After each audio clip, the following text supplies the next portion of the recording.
Niambie mtu kazi. Safi. Umetoka site? Hamna, nimetoka kupeleka mzigo site. Sema mwanangu unajitahidi. Hizi kazi zote za kwako hizi? Hizi zote zangu hizi. Maana yake ndio ofisi yako hii. Ofisi yangu hii. Hii ni ofisi inajishughulisha na nini? Inajishughulisha na utengenezaji wa aluminium. Ndio. Kwa hiyo wewe ndio billboard za kwenye mbele za ofisi kama benki. Yeah. Sheli. Kwa hiyo wewe ndio fundi mkuu hapa? Mimi ni fundi mtendakazi. Fundi mkuu yupo. Hebu kwanza wakutambue wa Tanzania, unaitwa nani? Mimi naitwa Jumanne Msana au mume wa Husna. Kwenye swala mahusiano umekaa vizuri, uongo? Swala mahusiano? Napenda sana mapenzi. Kwa sababu mapenzi yananifanya focus na kazi, nifanye kazi kwa bidii. Au sio? Kwa hiyo sasa hizo umetoka site? Sasa hivi natoka site ila kuna kitu nimekuja kuchukua baadhi ya material hapo. Nikamaliza. Kijana bisho kabisa, lakini kazi, mbona hii kazi inaonekana haina mabisho? Wewe kweli ni kijana hapa kweli au? Mimi ni hapa kwa sababu mke wangu ni mzuri sana. Kwa hiyo ananiandaa niendane na yeye. Kwa hiyo kumbe ni wife material ndo anafanya product zote hizo zinazoonekana blaza.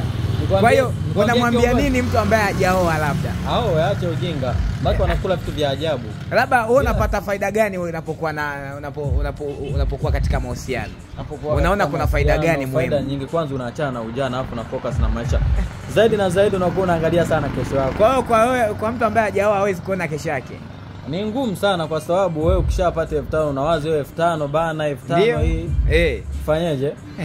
Labda ni ile yote ishi, lakini ushakuwa na familia. Na kama ilivyo kawaida yako, pesa unayoingiza unampa kiasi gani mke wako? Mke wangu mara nyingi huwa anampelekea zote, yeye ndo anapanga kwamba mimi. Kwa hiyo wewe ndo anakupangia kwamba kwenye hii shilingi ngapi?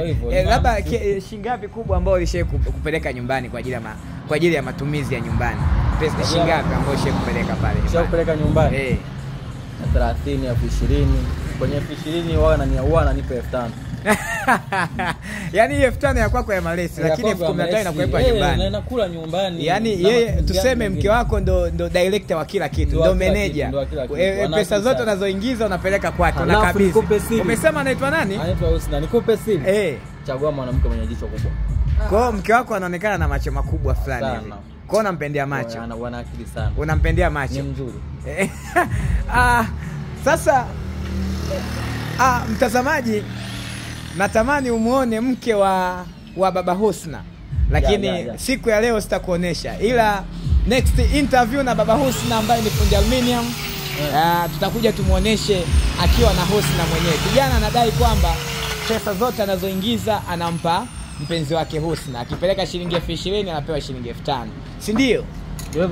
Neno la mwisho mwanetu kwa wanetu ambao watake kupambana kama wewe nini, alafu wajaingia katika mahusiano, mwambie chochote. Vijana tuache mkumbo, au sio? Pamoja baba. Umetisha.